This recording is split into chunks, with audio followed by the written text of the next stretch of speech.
Hi, my name is Bambie Thug, and you're watching Forever Live.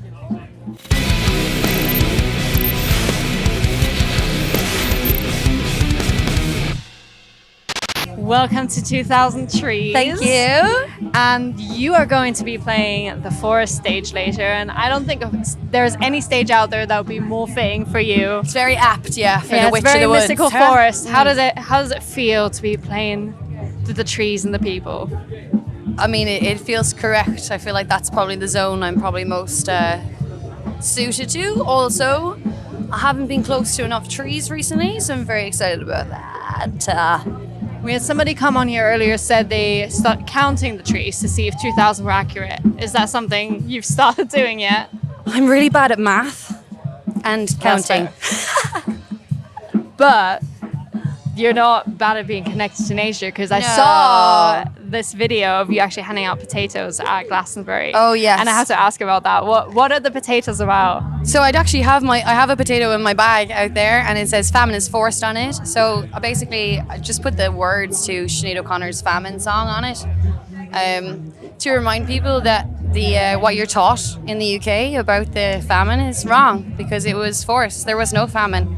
There was a potato blight, but we had loads of food. It was just shipped over to ye over here so that ye could eat, and we couldn't. So I don't know, it's an ode to Sinead O'Connor. It's also kind of just like a little fuck you to colonialism at the moment, even though, yeah, basically it's that. So I just throw out like a famine is forced potato at the crowd and let them keep that and let them think about that.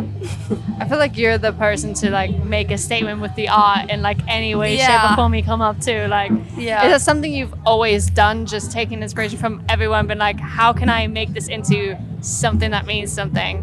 Definitely, like I find inspiration in like the smallest things, the biggest things, and I kind of see how can we repurpose really important inspirational art from the ages, and especially from Ireland and stuff.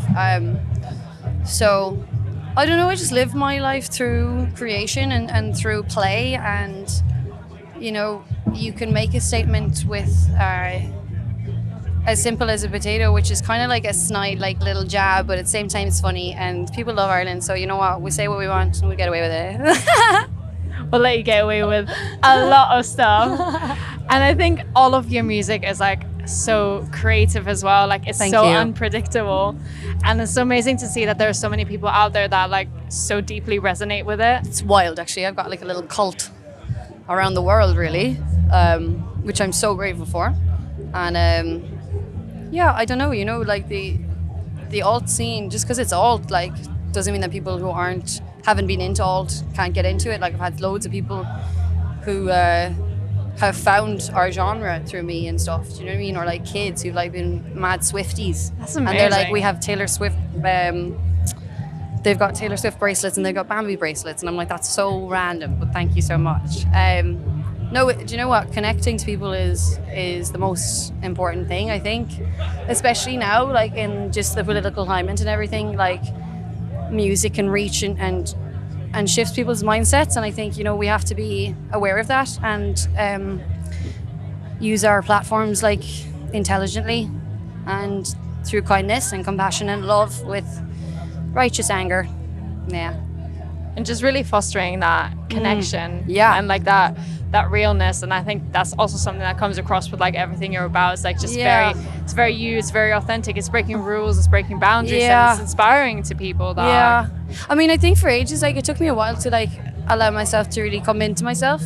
And now I'm just like, I can't pretend, and like I won't shut up for anybody, because it's all coming from a place of goodness and like for good.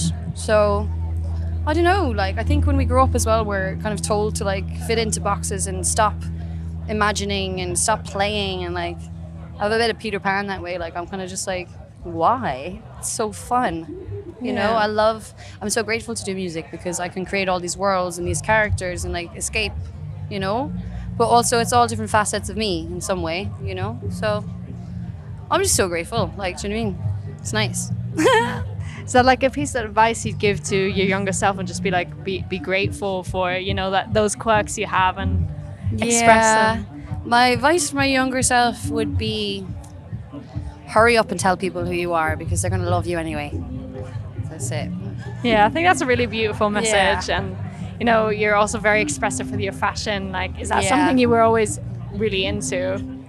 Yeah, it was, though. If you look at pictures of me, like when I was a kid, like when I was conforming into like Catholic school, I used to wear like pink tights and a brown. I used to wear brown with pink. Oh, shock. Shocking. But no, as soon as I left school, like I kind of, you know, experimented more, and my sisters were always so fashionable and much taller and model-like, so I was like, I want to be like that, you know? And now I just love black. Do you have any like fashion icons you look up to? Any designers or any people? I don't know if you saw the Mason Margiela recent one. No. It was literally, I think, this week. All like clothed figures, like very Doctor Who angels. Love that. Love Iris Van Herpen. Love Alexander McQueen. Old. And I love characters. I love recreating costumes from like nature or like cartoons, you know, everywhere. I could see someone walking down the street and be like, I'll just amplify that, you know? I'll just dial the dial up to like 500%. Yeah, 500. Let's go, all of it. Yeah. Is it like a favorite outfit you've had, like ever where you're like, oh my God, this is like the coolest thing I've ever done? I really loved my spider outfit for Hexo Heavy video. That's wild. That was Yeah, wild. that was wild. It was so hard to wear as well. I It's had like, this terrifying, big like- bot on it, and it was like, I don't know. I have a really cool, beautiful dress from a designer coming from Paraguay for a shoot they were doing, and that I'm really excited to wear. I can't really divulge anything because it's for a song that's not announced, but it's lit. Speaking of songs that are not announced, it's been a while since you've released any music. Yeah. I don't suppose there's anything you can tell us about, like when or what we can expect from you in that sense. Definitely by the end of the summer, there's going to be a song out for you very soon. That's good. Yeah, and I'm playing it in the set tonight. That's exciting. So I'm actually people playing get 2 unreleased spoiled. songs in the People set. get really spoiled. I might be playing 3 unreleased songs in the set. Okay, this is escalating now. We'll quote you on that later. Yeah, Be no, like, it "Oh, is 3. This is It's 3. accurate. One's like a song I used to play at festivals, and I was like, wait, why don't we play this anymore? And then 2 are like 2 new songs. Yeah. In terms of live performances, there's definitely one thing I want to touch on, which is you playing the O2 with Baby Metal. Yeah. Like, what was that? That must have been like the biggest pinch me moment ever. Like, how did I end up here? Well, I ended up there because I'm so talented. No, that was amazing. That You was manifested amazing. it. Yeah, it was a big one. I've done loads of like ticking loads of things off my list, and I'm kind of like, I don't understand how this is all happening so fast.